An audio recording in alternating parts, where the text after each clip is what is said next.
Warning. Potential hostile identified. You got an echo from White Oak? Yeah, but the audio is missing. Glasses did too good of a job scrubbing the data. Anna could only reconstruct the transcript. Faye got the clearance. She did. He gave it willingly and asked her to kill him so he couldn't take it back. Huh. What? Nothing, just... Never thought Chicken Hawk would be the one to surprise me. Sounds like you finally grew a spine at the end. I hate that guy, but you gotta respect someone who takes responsibility for the mess they've made and tries to do the right thing. We talking about the same Ellis? Speaker of the House, the chaser of power who made a deal with the devil. Nat is not the devil. You know the greatest trick the devil ever played? Capitalism? Lucifer is a fallen angel, God's favorite son. Nat, she didn't wait for her father to replace her. She took his kingdom before he could banish her. Felix. Yeah, where is he? She tricked us into killing him and Bridget Douglas before we went after Faye. Oh. You still sure she's not the devil? She's not the devil. She's a traitor, and traitors can be held accountable or killed. My initial gut reaction is to jump in this conversation, side with Schaeffer, and argue with Manny about how Nat could very well be the devil. But that'd just be a case of me running contrary to anything Manny says and does at this point. Schaeffer and Manny's views on Nat are just a matter of semantics, really. Barton doesn't really believe she's some supernatural force. And Manny, he just wants to drive the point home that she can be hurt, and that she definitely deserves it. I'll say this, if Natalia gets her hands on a football, and any launch protocols associated, if she gets her hands on Claire Ortiz, the AI architect, and if she gets her hands on the presidential clearance codes that are now on Kelso's watch, devil or not, Nat'll be able to rain hell on earth. On Ellis, I'm with Schaeffer. I didn't like the guy at all, but sometimes the final impression is the one that sticks. His memoirs portray a man of regret, his actions more so. With Schaeffer leaning into Bible references, and maybe there's room for a little forgiveness for Ellis. But back on the Brooklyn agents. Fresh off cleaning out the skate park and finding out about the Keener deepfake project between Danvers, Grant, and Hoskins, who'd been working out some leads and calling in some favors, sends us to the H5 Fuels Refinery because she discovered the cleaners were using the remote plant to manufacture the purple flame accelerant, which they've been using to spice up their flames a bit more than their usual run-of-the-mill napalm. The opportunity to deliver a hit on their production lines meant we'd have to put tracking the buddy duo of Danvers and Grant on the back burner for now. Grant. She loved the prototype and sent a gift for you and the team. Oh, she didn't have to do that. She takes care of her people, and you are one of her favorite people. Oh, she's so sweet. The delivery should be on set in the next hour. As soon as you can, I'd like to meet you in person. I'll send the coordinates on a more secure channel. Thank you. I look forward to meeting you in person. You've been like an angel on the radio. Would be nice to meet the man behind the voice. I look forward to it. See you soon. I'll admit, at the time, I was a little annoyed we'd maybe have to skip out on seeing what that present was, but this was the more immediate threat.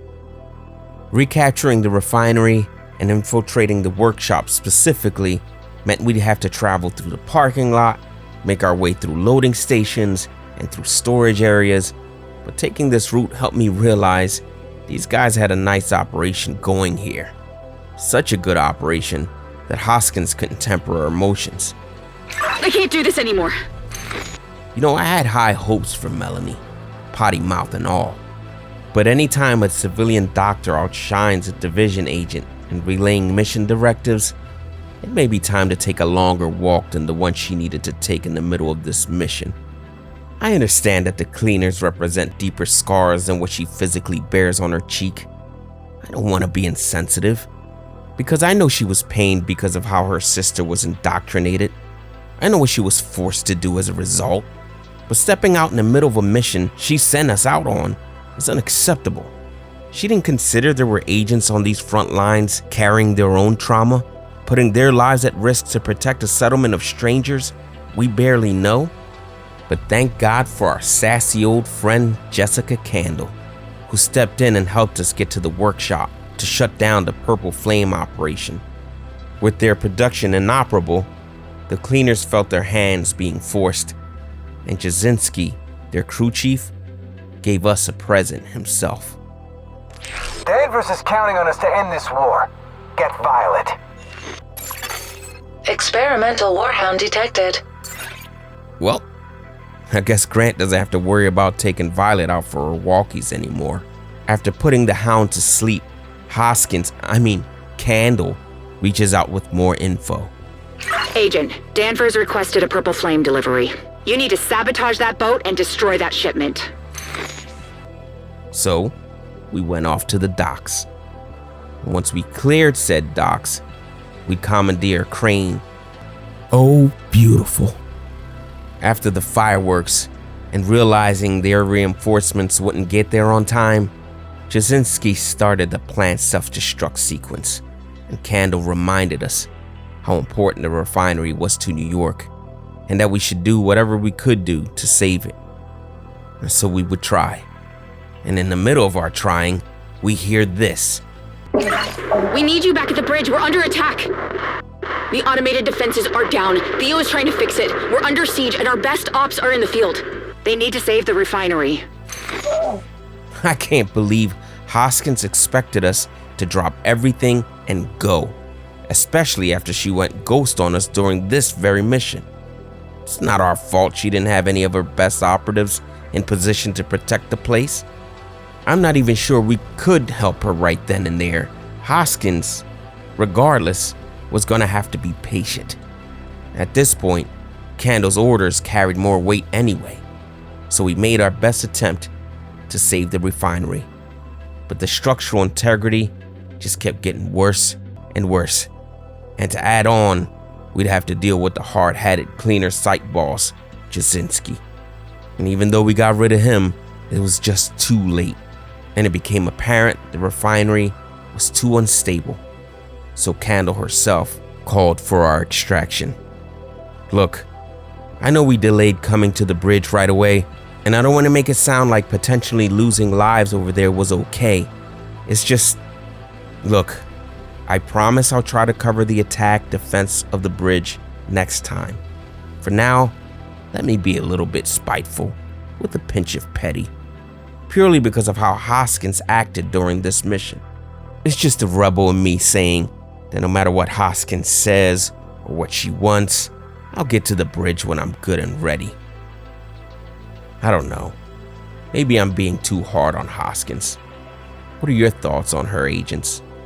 I mean, she did dig up these talks between Jasinski and Danvers. Are you sure you can meet the production deadline? As long as there are no unexpected delays or complications, we should be fine. This isn't rocket science, but it is science. We have a fixed amount we can reasonably produce given our resources and timeline. What you're asking for, we can hit that target. Did you get the first delivery? We did. Working on retrofitting the tanks now to support the new accelerant. I know you want to test it. Do you need extra for R&D? We already have a 10% buffer in the order for testing, but thank you for asking. How did the test go? All in all, a success. We didn't get a chance to test the newest weapon in our arsenal, but Grant's accelerant performed beyond our expectations. Fireproofing on the suits? Withstood the additional temperature until Reich was exposed to the fire suppressant system. That was to be expected. It was. Still a little disappointing to lose him. He was effective. Did the Lovebirds recover Miss Merritt? They did not. I hate to inform you, we lost Johnson and Martinez. Maybe between Keener and Theo faking their deaths, and Danvers and Grant deep faking stuff, maybe I'm just a tad bit on edge on who or what to trust. Nevertheless, whether you're in DC or you're in Brooklyn with me, I'll be watching closely, agents. I advise you do the same. Keep up the good work.